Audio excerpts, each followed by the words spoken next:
Thailand berhasil membuat langkah Vietnam terhenti di babak semifinal Piala AFF 2020.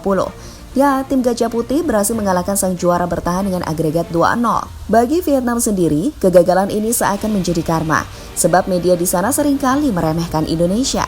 Dan untuk itu, inilah karma yang diterima oleh Vietnam setelah berulang kali meremehkan Indonesia.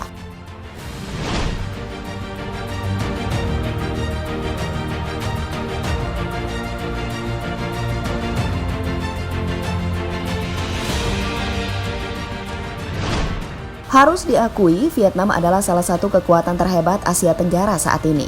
Hal itu tak terlepas dari keberhasilan mereka menjuarai Piala AFF 2018 dan sukses melaju ke babak ketiga kualifikasi Piala Dunia 2022. Karena hal itulah mungkin media di sana seringkali membuat pernyataan yang bisa dibilang sombong. Akan tetapi, tampaknya kali ini mereka harus bisa sedikit merubah sikap terkait hal itu. Pasalnya pasukan Nguyen itu baru saja dikandaskan oleh Thailand di babak semifinal Piala AFF 2020.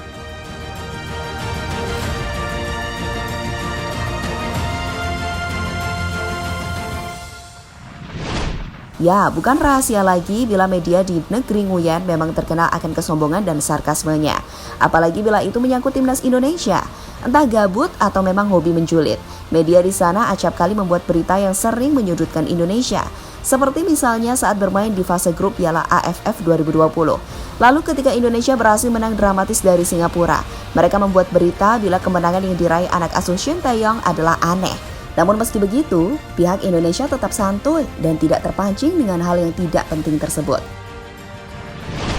Ya, siapa yang menggali lubang, maka dia harus siap untuk jatuh ke dalamnya. Mungkin kalimat itu adalah penggambaran paling pas untuk disematkan bagi pasukan Nguyen. Bagaimana tidak? Setelah menyombongkan diri dan mengata-ngatai Indonesia yang tidak pantas lolos sebagai juara grup hingga lolos ke final dengan bantuan wasit, pada akhirnya mereka sendirilah yang harus angkat kaki terlebih dahulu setelah ditekuk Thailand di babak semifinal.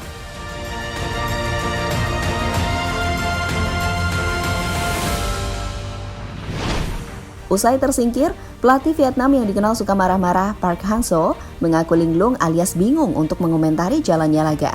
Saya belum memikirkan masa depan, mungkin saya butuh lebih banyak waktu. Sebagai pelatih kepala Piala AFF, jujur saja tidak tahu harus berkata apa. Yang kalah tidak punya apa-apa lagi untuk dikatakan. Dalam hal skuad dan orang-orang, itu adalah pilihan terbaik. Kalah adalah penyesalan. Kami mengakui kekalahan, tetapi kami mencoba yang terbaik. Ujar Park seperti dikutip dari Pongda24. Sementara itu, pelatih Thailand, Alexander Paul King, memuji pertahanan timnya saat berhasil menahan gempuran skuad Golden Star Warriors. Saya harus bilang bahwa saya betul-betul bangga dengan para pemain saya. Mereka berusaha keras saat diminta bertahan, terutama di babak kedua. Hal itu luar biasa. Mereka menunjukkan semangat tim yang luar biasa dan kalian bisa lihat, mereka bertarung demi satu sama lain. Kami sadar dengan keunggulan 2-0.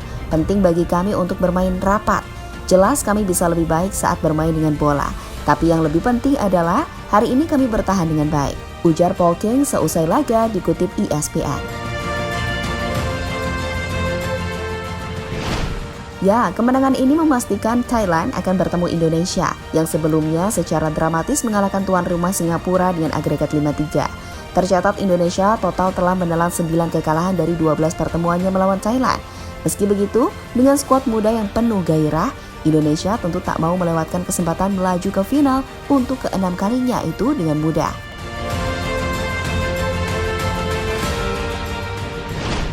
Jadi itulah tadi pembahasan tentang karma yang diterima oleh Vietnam setelah berulang kali meremehkan Indonesia.